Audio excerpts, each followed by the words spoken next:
Bu, saya setuju. Oke, baik. Nah, sekarang Nak Rina boleh menceritakan masalah yang sedang Nak Rina alami kepada Ibu. Begini Bu, akhir-akhir ini saya sering terlambat Bu, dan saya pun nggak bisa masuk mata pelajaran pertama Bu. Kemudian pun saya takut Bu, karena saya sering terlambat, pasti akan berpengaruh terhadap nilai saya Bu. Kalau Ibu boleh tahu apa alasan Nak Rina terlambat ini, Nak? Maksud saya Bu, karena saya sering kesiangan Bu, kesiangan bangun pagi. Biasanya kalau malam itu kamu ngapain aja? Saya nggak ngapain Bu. Loh, kok bisa kesiangan? Sebenarnya pun saya tuh susah tidur Bu. Kalau malam, kalau tertidur saya biasanya itu menjelang subuh baru mau tertidur Bu. Oke, jadi kamu terlambat itu karena tidak ada yang membangunkan kamu, terus kamu juga susah tidur atau insomnia ya, Nak? Iya, seperti itu lah Bu. Oke. Sebelumnya Nak Rina sudah pernah mencoba cara untuk mengatasi pola tidur Nak Rina yang berantakan ini agar tidak terlambat nggak, Nak? Sebenarnya sudah Bu, saya tuh pernah coba nyalain alarm pagi-pagi, tapi menurut saya itu kurang efektif. Kalau begitu, bagaimana kamu bisa mengubah kebiasaan kamu itu sementara alarm saja tidak bisa membangunkan kamu? Kalau menurut rencana saya ini ya Bu, saya tuh malam-malam saya berolahraga agar badan saya capek dan saya pun cepat tertidur Bu.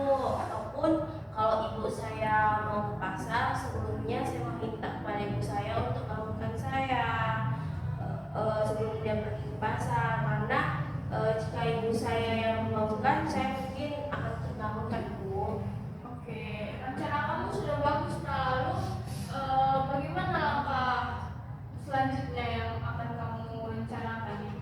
Kalau langkah saya akan berusaha untuk mengubah kebiasaan saya. Kebiasaan saya itu terlambat kan Bu, dan mengubah pola tidur saya yang berantakan dengan langkah-langkah seperti tadi Bu, yaitu mulai berolahraga dan untuk ibu saya membangunkan saya sebelum dia pergi ke pasar, karena jika ibu saya membangunkan saya mungkin saya akan bangun. Seperti itulah Bu. Lalu Ibu ingin bertanya nih kepada kamu, mulai kapan kamu akan merealisasikan langkah-langkah yang sudah kamu rencanakan tadi?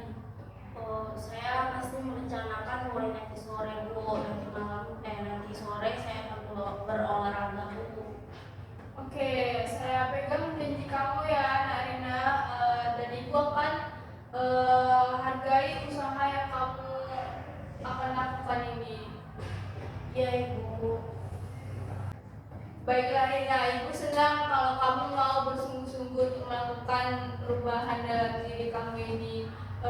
Ibu yakin kamu pasti bisa mengubah pola tidur kamu yang berantakan itu dan tidak terlambat lagi ke sekolah. Ya Ibu, terima kasih ya Bu sudah mendengarkan cerita saya. Ya, sebelum kita mengakhiri sesi konseling ini, Ibu ingin bertanya nih kepada Nak Rina, bagaimana perasaan Nak Rina setelah melakukan sesi konseling ini? Saya merasa baik tenang ya Bu, dan sekarang pun saya mulai memahami dan menerima keadaan diri saya. Saya juga bisa mengambil keputusan apa yang terbaik yang sesuai dengan kemampuan yang saya miliki Bu. Alhamdulillah, keinginan kamu itu sangat bagus. Nah, insya Allah apa yang kamu inginkan itu bisa terwujud sesuai dengan